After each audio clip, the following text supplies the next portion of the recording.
Hey everyone, welcome to CNC Board Game Factory. My name is Chris. And my name is Cam. Your name is Cam. I've been getting it wrong this whole time. I thought you were CNC, and I thought that I was Board Game Factory. Well, you just introduced yourself as Chris. Yes, my name is C and C. Perfect. And And my name is Chris is short for Board Game Factory. Don't you know that, Cam? I guess I didn't. It's like when people call people named John Jack. Took me a while to figure that out. You know what I'm saying? Yeah, I definitely. I mean, I still don't have that figured out. So, I mean, say what you will about John Jingerheimer Schmidt, but you can call him Jack for short, I guess, right? You call him Jack, yeah. Yeah. A lot of people did. So, Cam, this is episode 11. We had specific plans of what to do this episode. Well, we're gonna stop doing new pitches, and we're gonna narrow down a few more of the games we like before we start making some serious decisions in the next few episodes. So, we're gonna talk today about, I think, the last chunk of pitches and highlight some of our favorite ideas, and maybe just kind of talk about their merits for a minute. And I think that's what we're gonna do today. Now, I really liked your idea of what we did back in episode 5, where we went over, we picked what were our favorite pitches from each other, we picked what were our favorite pitches from ourselves, and then that kind of helped us narrow down, like, what were probably some of the best ideas out there, which of them seem like things that we really want to pursue, maybe have some unique merits to them, or something that they offer something kind of cool, and that would be like a fun little crunchy experience to work on. So I imagine that we'll be doing a pretty similar thing this time, right? Yeah, and so last time, if you remember, you went first, and I got to kind of audible my picks because I think you named one that I would have chosen. Mm-hmm. So today, I'll go first so that you can do that. If there's something, if you're kind of on the fence about a couple things, and you can pick another favorite one to talk about, since I got the opportunity to do that last time. Sounds good. Yeah, let's do that. Let's start picking some favorites and narrowing them down, man. I'm excited about this. Sure. Do we have anything that's going to make us go, today? I don't think so. I think that like this, last time we did this, it took quite a bit. So I think we could just kind of focus the discussion on this, and I bet you multiple things will make us go, as we recap these, and especially if we have any new thoughts coming back to an idea a few weeks later, which is always good, Yeah, absolutely. Okay. So I'm going to start with my favorite pitch that you did over the last 5 pitches you've done. Okay. You have any guesses on what I think your best one is of this chunk? I know that when last week we did the pitches, you really loved the grocery run idea, the grocery store one. So, is that still it? Well, hey, Mr. Vegas wins again. That is my pitch of yours. I think you had some really thoughtful pitches on this entire. I think both of us had some really high points. I don't think I had as many high points as you in this back half. I think everything you did was really thoughtful. Oh, such flattery. Thank you, Mr. Cam. Yeah. Mr. CNC. But my very favorite for a few reasons is this grocery game you came up with.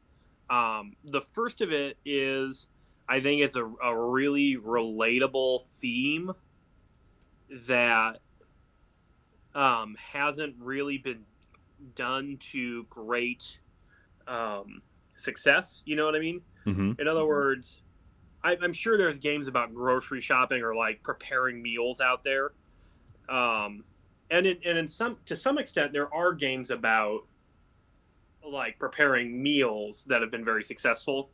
Mm-hmm. Whether you want to say Sushi Go is that, or that Food Chain Magnate is that, or like any like a Kitchen Rush, or I don't know if that game was super successful, but I really liked it. And they made a splash. Tim Fowers had his Wok Star, running the Chinese restaurant, the food prep part of it. I think that's been done, but I don't think there's been a game about like collecting what you need at the store and then turning it into something. So I think that's a really cool theme. Secondly, I really love your idea of kind of a madcap dash around the store. So like an efficiency and prioritization puzzle mixed with a polyomino stacking puzzle that kind of puts together like, I don't know, like Patrick or Isle of Cats with number 9, if you've played that one. Mm-hmm. Oh, Ever played I haven't actually tried it, but I know the concept. We have to Yeah, stick all the yeah, pieces together, and you can only build on top of, on yeah. top of People, already covered spaces. for the people listening, basically, you have polyominoes made out of all the numbers, and like you can only put lower numbers on top of the higher numbers. And so, like, 9s and 8s are these big, bulky numbers, but like you have to have the room to stack like the smaller, weirder shaped numbers on top of them. So, yeah, it's very, very cool. I love that. I love that. I think this is a idea that both you and I could have really good input in, and I think that this one would lend itself to like the different ways that you and I think about games Hmm. coming together something really nice. So it's not like a fully fleshed out idea, but I think that the way we interact could turn this into something really good. Um, so those are I think the main reasons that it's my favorite of yours. Um, and I would be super super happy if we just quit doing this whole thing right now and we're just like we're gonna go make this game. Well, that's an honor. That's definitely an honor. Yeah, I think it's my number one pitch of the entire series.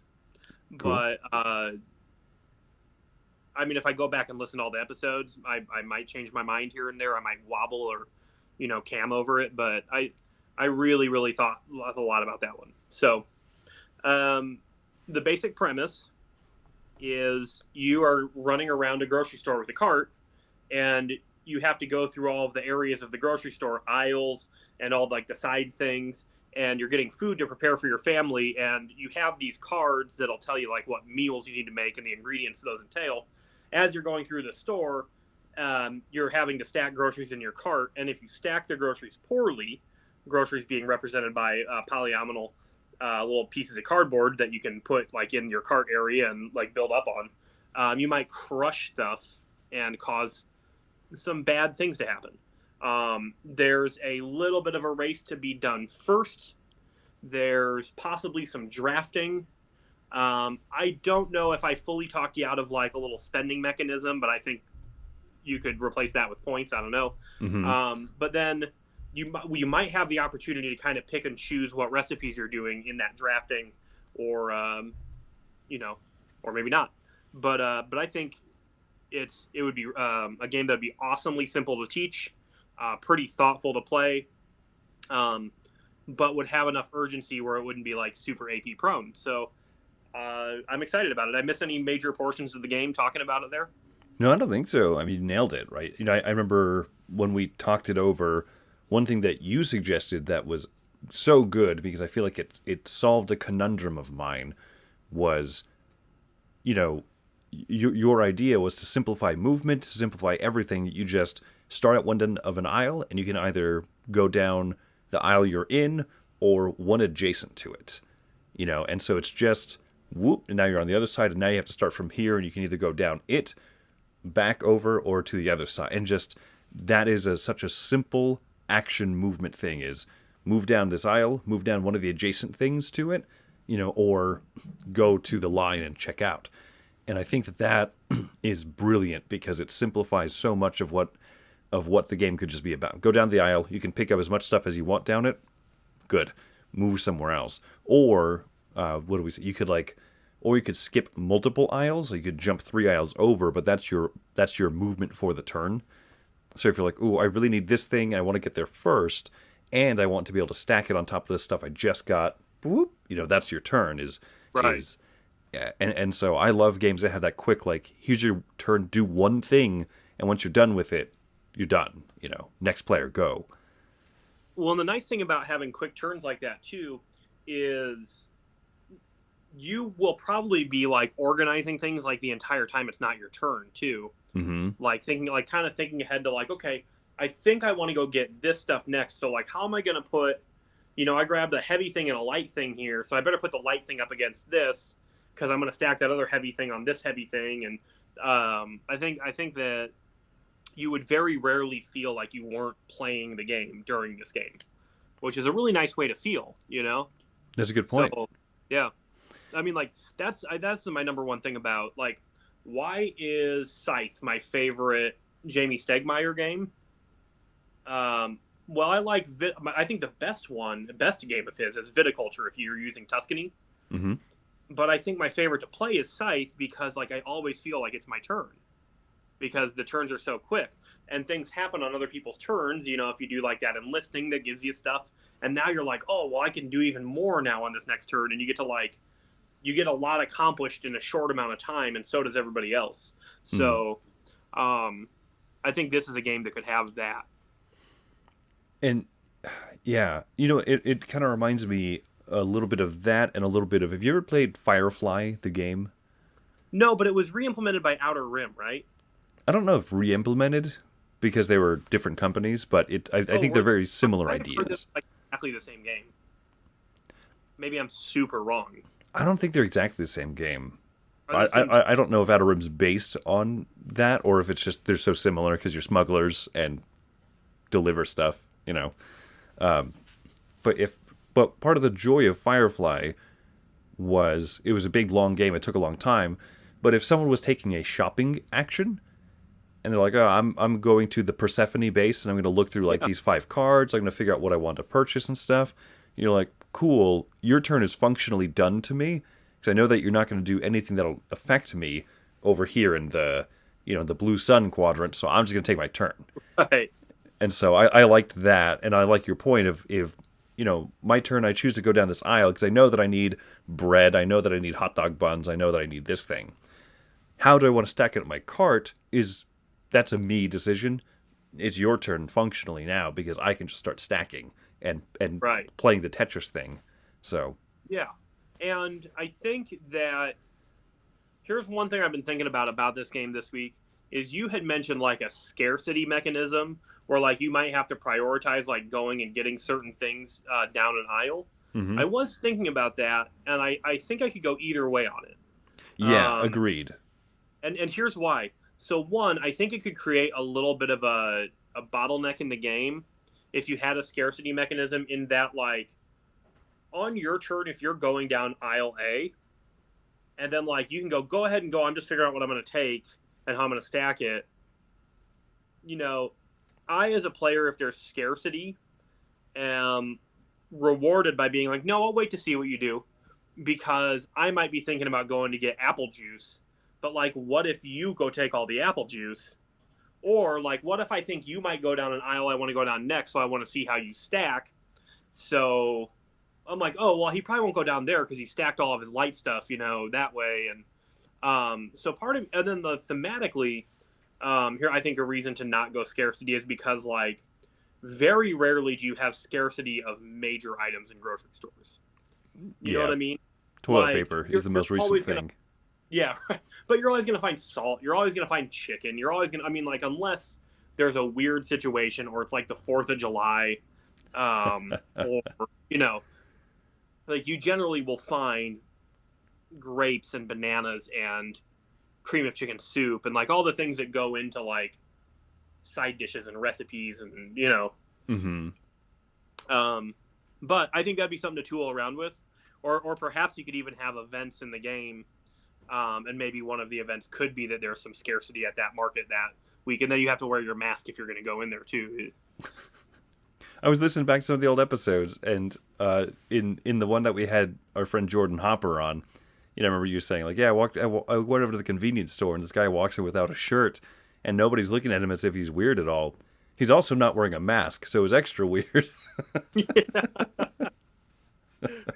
I actually went to that convenience store a couple days ago too. Yeah. Any more shirtless adventures? Was it you this time? So what happened is this grocery or this little convenience store is about a mile away from my house, that way. Okay, and like it's the reason I'm pointing like that isn't because I want you to actually know where it's at, but I went on a walk on Wednesday, and there is a really nice trailhead. Well, it's not the head of a trail, but it's a really good getting on point that way, right? But the trail length that I walked goes like, and then I can come out on a street here and then walk past that store and get back to my house. Okay. All in all, I hadn't attempted this walk before, and I'm like I said, I need to get in shape. But this is like a much longer walk than I like originally envisioned. Like I was thinking hour walk. This is probably an hour and a half. I was Okay. thinking mile. I don't know. I was thinking like probably 2 miles. This is probably 3 miles. Well, no, because you walk about 3 miles an hour, right? Walking 3 miles an hour is at a slightly like moving pace. You know what I mean? If you're Yeah, just kind yeah. of meandering, it's like two. Okay, so I was at like a brisk pace on the trail. So maybe like the trail that I walked was a mile, then the outside the trail was also a mile. Let's say it was a 2 mile walk. But what I forgot was that this whole walk back on the street back past this little bodega, market thing, is like entirely uphill. So I totally should have gone that way and then taken the trail. Like it's uphill back to my house the other way too, but that's like 3 blocks, and this is like 11 blocks. You know what I mean? Yeah, yeah. You distribute it out over Yeah, yeah, yeah. rise over run. I remember. I remember Because this Trig. trail, this trail goes along a river, and so like the whole trail's like flat. It just happens that the land is kind of weird, and I don't know, but I walk past this place and it's like 95 degrees out. So there's another stupid thing I did. And I basically like crawled in there like a guy like in the desert, like go over to the Gatorade and just grab two of them and like take them up to the counter. Like I didn't have a mask with me because I was out walking by myself. You know what I mean? I Okay. was like, sorry, I came in here. I just really need this, and like put them down. And anyway, so I'm thinking about that. It's interesting you brought that place up. So Oh, there you go. yeah, You were the guy. it would have been awesome if that guy had been wearing no shirt but a mask. It'd be. It would. Yeah. I wouldn't even have words. I think if Cool, you're I gonna be a guess. conscious person and you want to walk into a shirt or a store wearing a shirt, like on a hot summer day, you should be wearing a mask, and then you should also be wearing masks over your pits. You know what I'm saying? Then it's fine. All right. I So, think I think that we've discussed grocery run or grocery store discussion game or whatever, and yeah, I agree with what you said about scarcity mechanism. I think that would probably overall lead to less fun, even though it would lead to some more tactile decisions, because then it would slow down and say, I'm going to see what Cam does on his turn, you know. yeah. And there's nothing wrong with some interaction, but if the game doesn't need that particular point of interaction, it doesn't need it, you know. Yeah. Um, I think it would be good the way it is, and maybe you could have like very rare scarcity. In other words, there could be piece limitations. So like if somebody went and took all the chicken,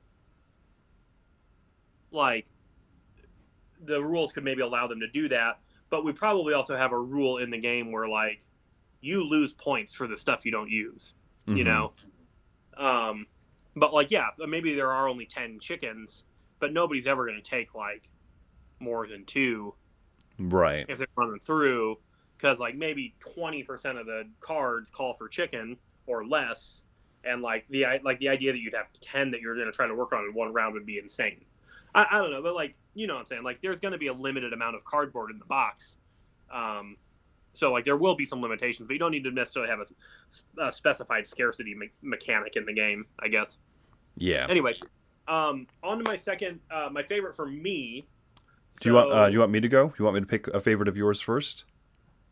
Oh yeah, we could do that. I mean, if you want, Okay. that would be fine. Yeah, so I've been thinking about this, right? Because yours, to just kind of do a quick recap of yours, right? There was the Tetris Farm Island kind of a game. Like it Yep. was like the polyomino stuff, which obviously I love polyominoes. Oh, I know you love polyominoes. And what we're talking about was maybe making that more of like a, not just tile stuff out, but also like start growing stuff off of him. You know, you plant Right. wheat, but then it starts producing a yield or whatever. You had the food truck game, which I thought was turning into something really fun by the end of the discussion. You had your alchemy worker placement game, Mm-hmm.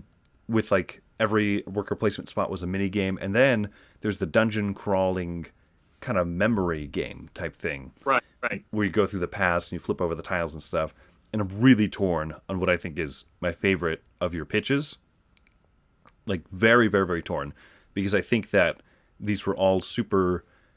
I think these were more unique ideas. You know, I don't know. I think that we've done a really good job on the whole show of coming up with unique types of things. Well, I think you and I both think about what, like, I think there's a big, like, there's a need for, if you're going to make a good game, for it to not be entirely derivative, right? Yeah, Um, yeah, yeah, and should be using like tried and true mechanisms, but how are you going to do it in a way that like verifies its place on the shelf, right? So yeah, and I think may I just say by the same token, I know I'm interrupting, but I think all of your ideas had like very unique twists as well, and I think that's something we both were thinking about this round more than last round. yeah. And so I'm just so torn on it, man, because I think that all of these have some really exciting stuff to them, and so I'm gonna go with just gut feeling. Looking at these, I'm gonna go with the food truck one. Ooh, wow, Yeah, that's a Gamescape Hulk. That's a dark horse, baby. I didn't think that was the one you choose, which is good because like then it's not the one I choose, so now I don't have to audible. right. Well, and so here's the thing: is like I I'm so torn because I think that the Tetris one is good, but like the food truck one, the alchemy worker placement, I love worker placement, right? So that would so generically be my first pick, and then this dungeon crawl memory one would be like just super fun to work on. But I think this food truck one would also be just a fun puzzle to work out as a game. Where as kind of you said earlier, you and I could both offer some interesting insights to it. Oh yeah, Because as a brief summary, it started in one place at the beginning of your pitch, and by the end of our discussion, by the end of our like 20 minutes talking about it, it wound up in a very different place, and that different place that it wound up was way really more cool. exciting. Yeah. Yeah, So it was kind of a mix of like a worker placement type thing where I'm sorry, deck building. That's the mega. right. You're kind of building up a deck of like customer cards, so to speak, and you're kind of gambling on how many customers you can fulfill in your little food truck with a limited kitchen space and limited replenishing of your resources and stuff of your ingredients. And so you flip over a card and you say, okay, perfect. Well, I can obviously satisfy this very first customer, and you spend the resources, and then you would get like a draw out of a bag or something like that to start replenishing ingredients, but you can't replenish as many ingredients as you're pumping out. And so you're just like you're playing this push your luck game almost of flipping over another customer card and then trying to satisfy it, maybe grab a resource or two or something, flip over another customer card. And the fact that that would be based on like building your deck, like you get to choose what types of clientele you want to try and serve and stuff.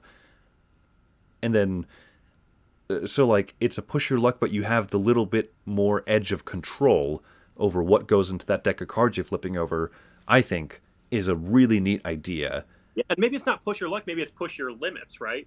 Hmm. Uh, Okay. but I think push your luck is good, but I think we're redefining a new style of game here because it would be like a more controlled push your luck, right? Yeah. Uh, yeah. No, and if I remember right, and I need to go back and listen to this episode, which hasn't even, I think, officially dropped yet, or it's on YouTube, right? Yeah. Yeah. All of them are on YouTube. Go watch it on YouTube. Um, I think that you're absolutely right. I think that you kind of guided this thing conceptually into a really good idea. So I think we could probably both have a lot of really good input, on this from the. I mean, I think anything we decided to choose, we could probably both put in a lot of input on. But I Right. think you're absolutely right. Also, I think it's pretty clear that we love food. So Yeah. Yeah. We were talking about this right before. We both managed to actually be losing weight, which yeah, is impressive. it's time, So, and we weigh like basically the exact same amount too. yeah. Uh, after losing some weight, so Yes. Nonetheless, though, yes, I am a big proponent of food, and so I don't know. There are great food games out there, but I think it's still a realm that can be explored more. It's not. It's not like, hey, I've got a new zombie game, and you're like, awesome, okay, you know what I mean? Like, there's still a lot of room to work in the theme, And so I think thematically it works. Well, I think thematically, food is like a theme that is enjoyed by all because food is an integral part of what it means to be alive, right? Yes. So like everybody thinks about food. I mean, if you think like probably like the biggest, like one of the biggest video games of all time, from the Boom game was a game about eating, right? Pac-Man. Gotcha. Yep. I was like, Pong? Super Mario Brothers? You eat mushrooms? No, yeah.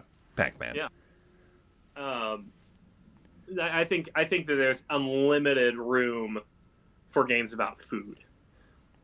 Really quick aside, you know how I mentioned, I bet you there's going to be lots of things that make us go, throughout the episode.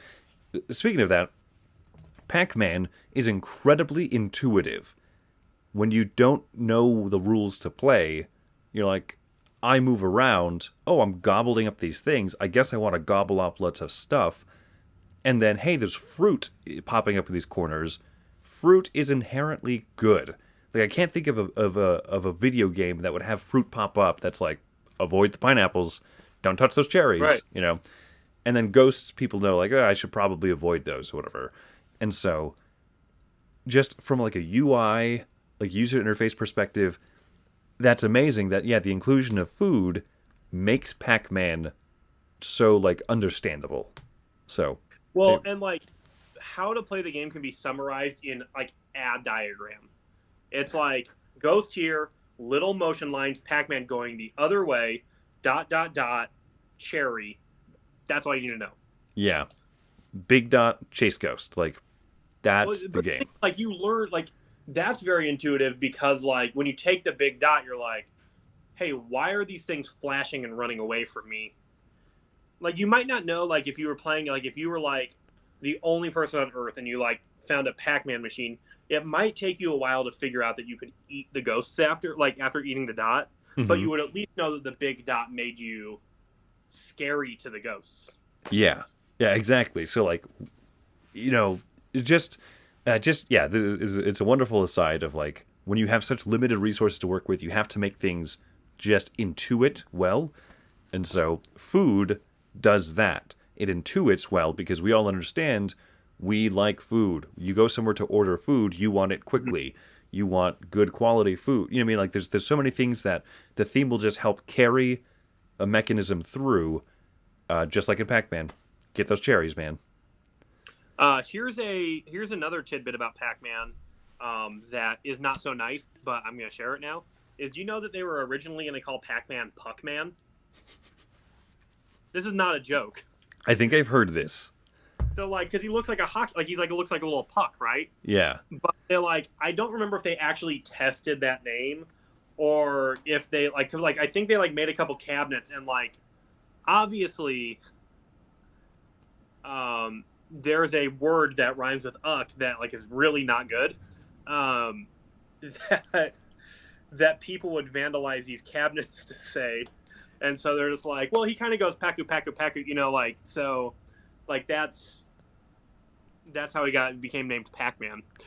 There's an apocryphal story as well about the history of jazz music because originally it was called Jass, Jass, right? Really? Yeah, and so you look at the turn of the century in the early 1900s as Dixieland jazz is starting to rise up and everything, and as there's successful black musicians, and then there's a bunch of like white bands who are like, no, we're the original Dixieland jazz band, and then let's re-record everything you record and make money off of it.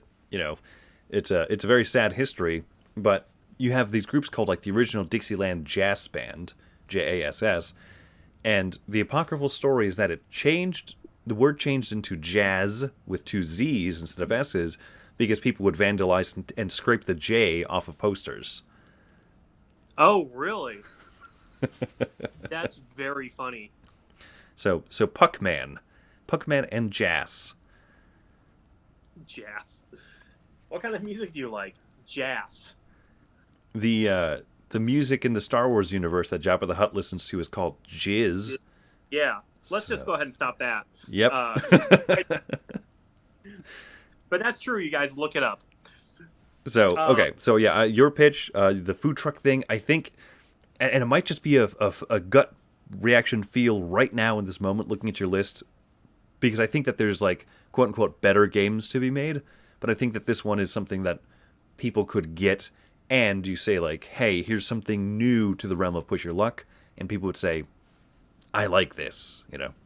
Yeah, and it's a game that could probably have interesting player boards too, because it could be like a little like workstation in front of you, and maybe even get some like little 3-dimensional molding in there. You have a little spot like where you have to like put your burgers, and I mean you could really trick that thing out with some the grocery game too, with like little modeled shopping carts, or Oh yeah. not that I care at all about that, but I know that some people do.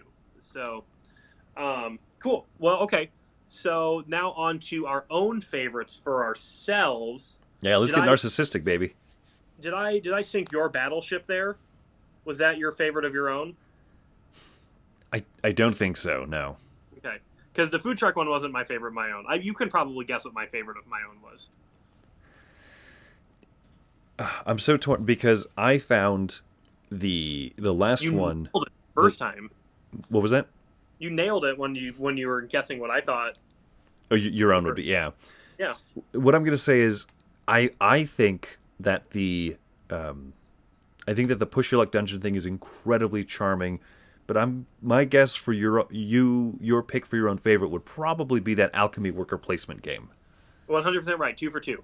All right. So a little game where you have, and I don't know where I put that picture, but you have a little team of like wizard dudes, and they all have to work together in this giant like magic laboratory, and all of the worker placement spaces you go to, like there's like a bunch of them, and you have a bunch of workers, and so it's not so much like trying to get your people in places before other people do, but it's trying to play by the rules of each area that you're in. Like some areas where you place workers, like the entire area has to get filled up before anything produces.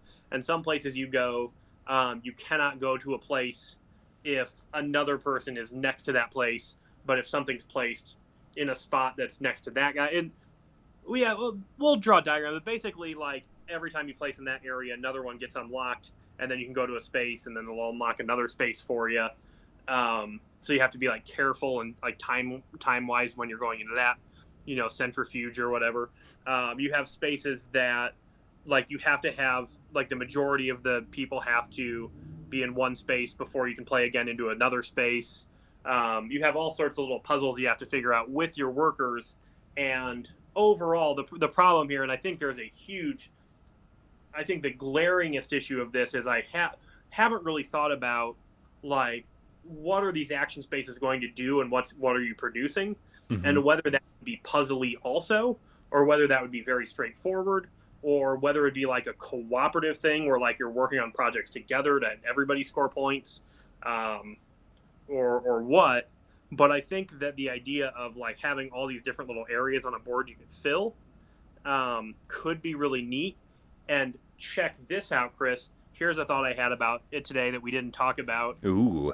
when we actually talked about it, is if we could get a really solid feel for what you're trying to do in the game, perhaps you could even make the action board modular so that there's different little mini games you're doing every time you play. So maybe there's like the stuff in the center is always the same, but like the different little worker puzzles you're doing all have different rules. Or maybe there's like a few different boards attached to each type of action you'd be taking. So like if there's a place you go to get like resources, there you might shuffle it up and there'd be one of 3 different rules for getting resources that day, and it might interact like a little bit differently with module 2. And so I don't know. There's I think a lot of things you could do, but like the main fun of the game would be like planning your like getting stuff on the action board. But I don't know, maybe it's too complicated, maybe it's not toothy enough, but I think it would be so fun to like have a bunch of different little WarioWare um, micro games for every time I take a turn. Ooh, ooh. Oh, Chris just got the thunder. Oh man, I was thinking when you said that the worker placement things could be modular, there's so much you could do with that.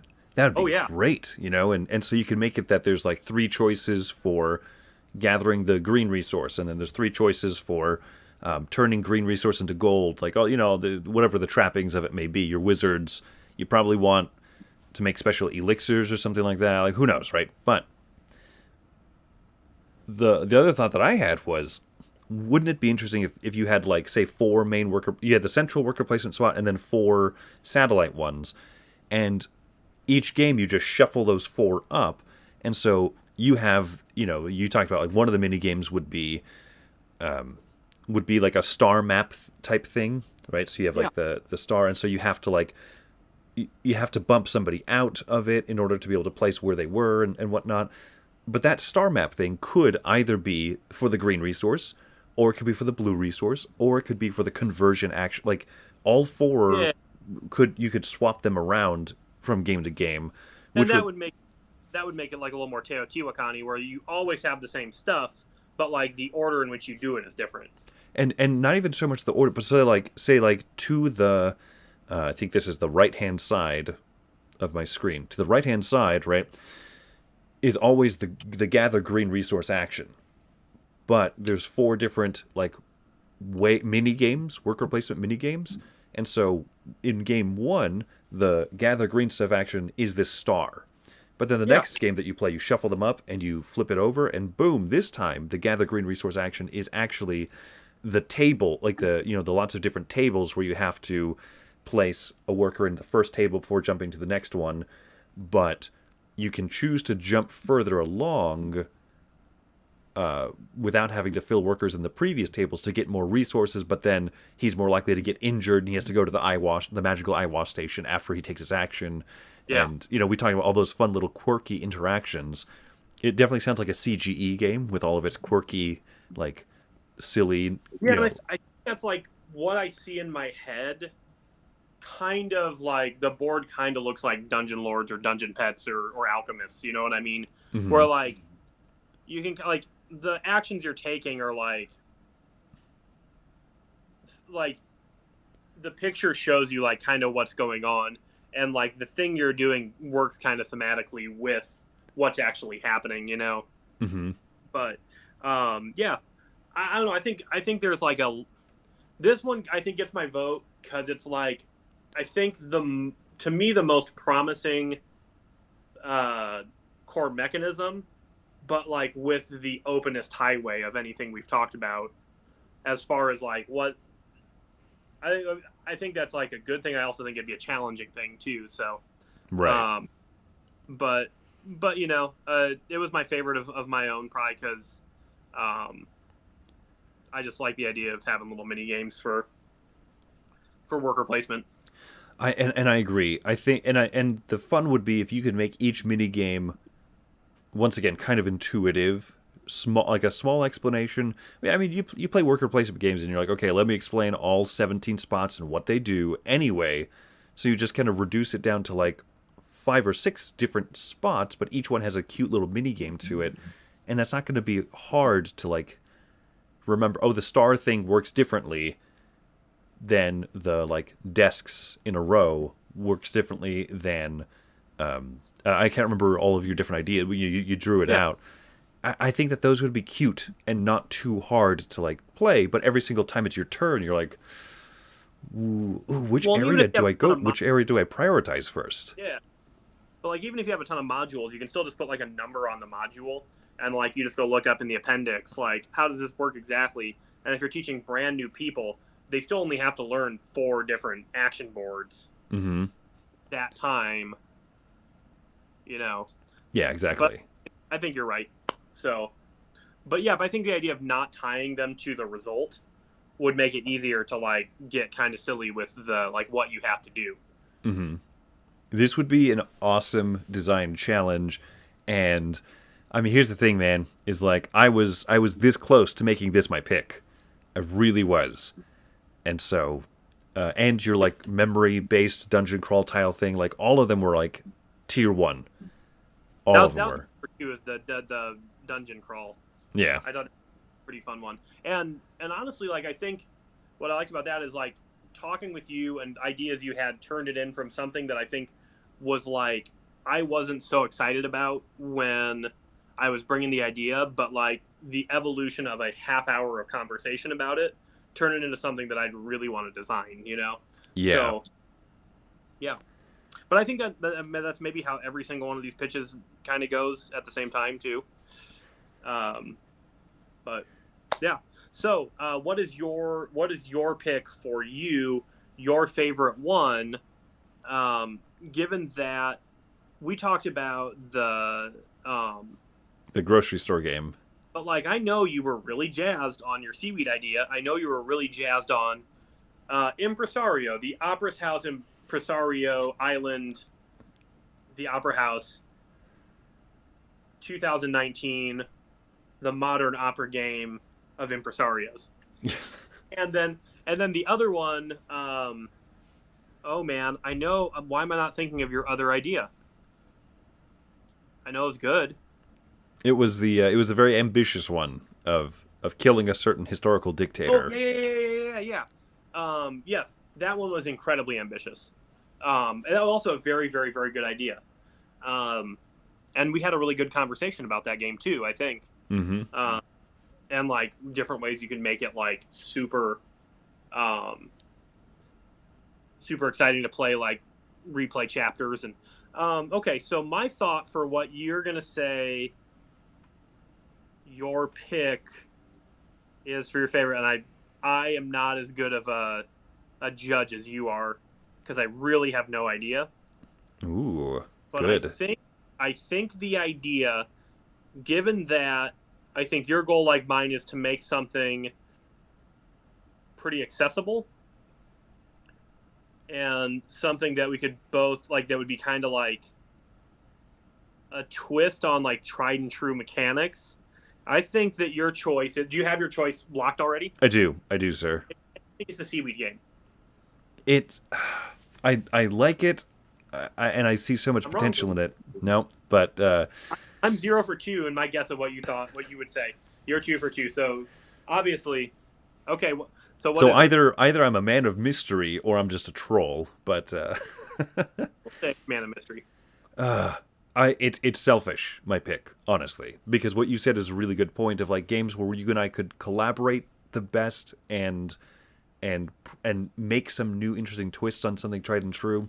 But I really like my Impresario, the Opera House 2113, the sequel to Rush 2112, Master of the House of Ceremonies, the board game Impresario 3. Yeah. So Impresario Super Mario 3. I like it. That might be the name. Mm-hmm. Did I ever tell you that when I was in college and I was trying to get my degree in music, I had started composing a Super Mario Brothers opera, actually. No, you did not tell me that. Oh man, I had quite a bit of the first act actually worked out and written, and the computer on which I wrote it crashed and everything, but it had a fantastic. So the scene opens up with Mario and Peach, like trying to have like a little private conversation in which they want to say, in which they want to say "I love you," right? Like Mario just saved her from Bowser or from the bad guy. You can make it as generic as you want. And they're like holding hands, and he's about to confess his love, and then like one of the townsfolk pops in and says, "It's our hero," and then they start singing this little like, oh my gosh, it's our hero, blah blah blah, and Mario's like, "Hey, thank you so much, but really I'm trying to like have a moment here," and so that's the opening scene is just like townsfolk after townsfolk just keeps popping up and having their little like short little ditty about how awesome Mario is for saving the kingdom, and Mario's like, "Oh, thank you so much," and he like very awkwardly finally says like, "Peach, I love you," and she's like, "I love you too," and then they go to the big ceremony where Mario's going to get key to the city type thing, right? And the king is like going to have this big. The king has this very sweet song about, he has a very rich baritone voice, and he's going to sing the praises of Mario. And then Luigi runs into the thing late. He's like, "Oh, sorry, I don't get no respect," and people are like, "No, you can't come in. We're in the middle of this party." And he's like, "But I'm Mario's brother. Like, come on, please let me. I don't get no respect."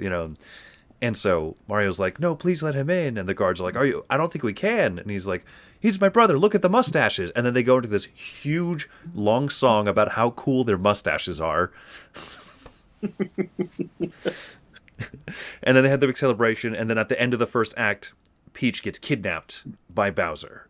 And so then Mario, wakes up and he has his Nessun Dorma. He has his, like, I will go and rescue my love. And he and Luigi go set out together for adventure. And that's the first act.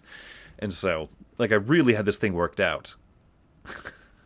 That's pretty big. How many songs did you finish? I probably finished, like, 3 songs. The mustache one was my favorite. It was just so joyful and happy. But it would have taken a lot more work. And it probably would never have gotten made. But I wanted it to exist. Well, it does in your heart forever, so.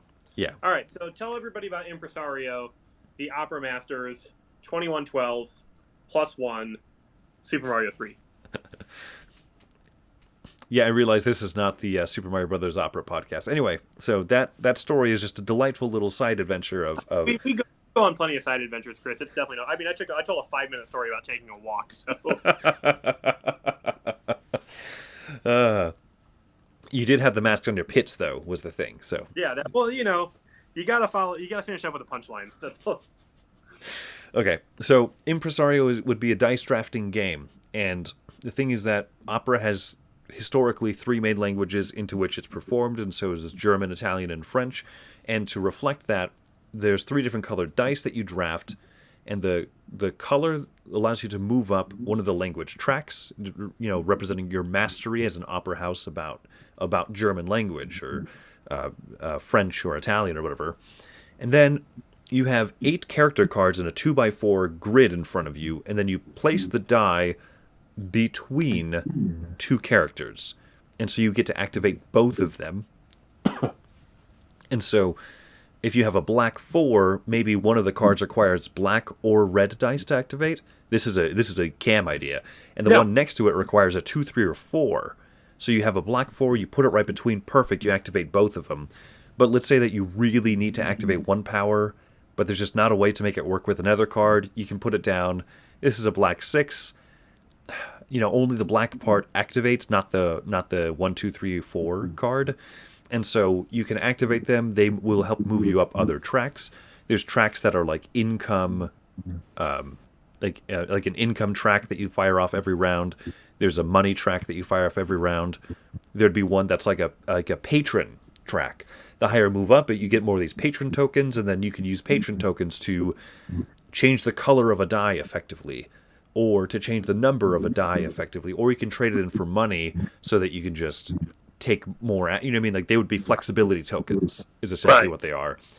And the main goal would be to try and get different operas that you're trying to perform at a certain language level, and maybe you can build special set piece cards, and so if you have like matching set pieces, you can make the same opera worth more by performing it better as it's like intended to be.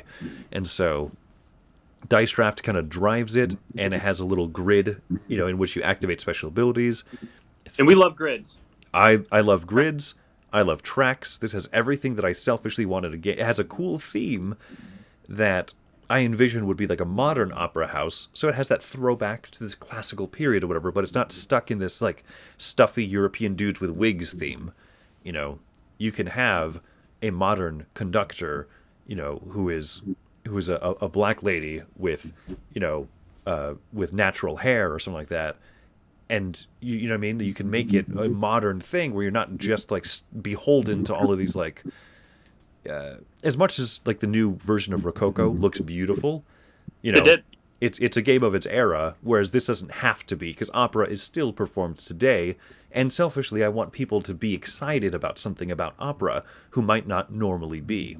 So that's like the summary of why I like what Opera House is, Impresario Opera House is, and kind of why I would be very excited about it.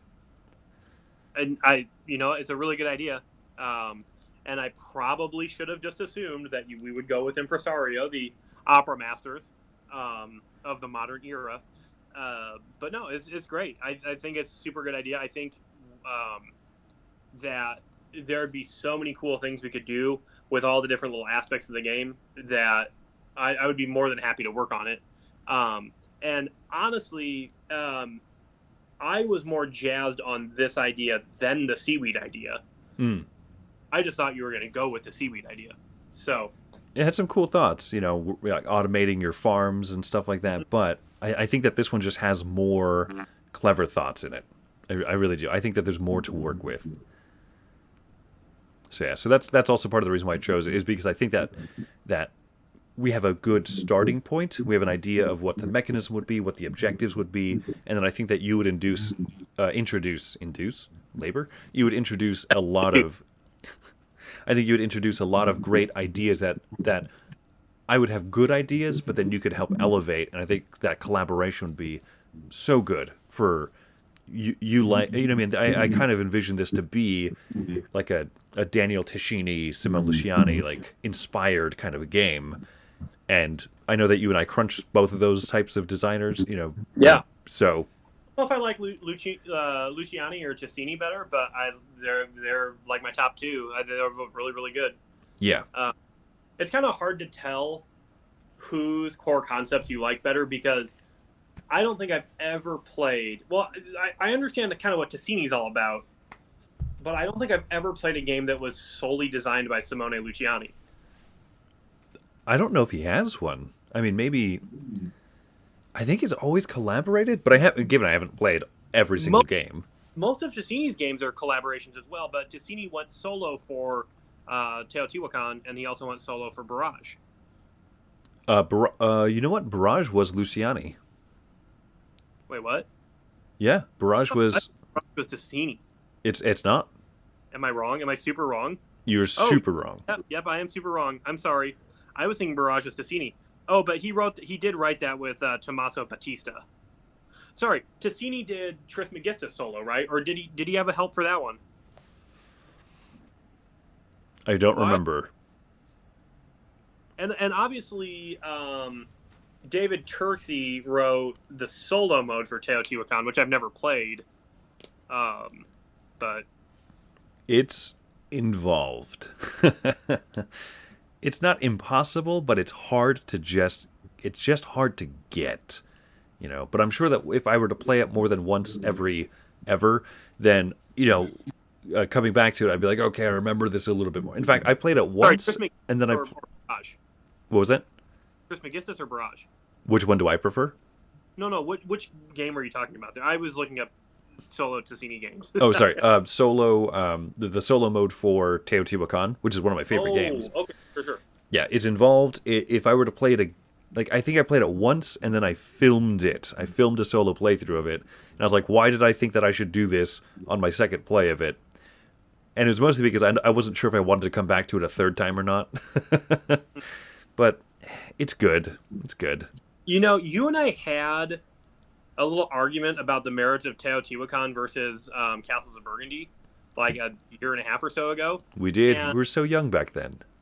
Yeah, I agree with you now. I love Teotihuacan.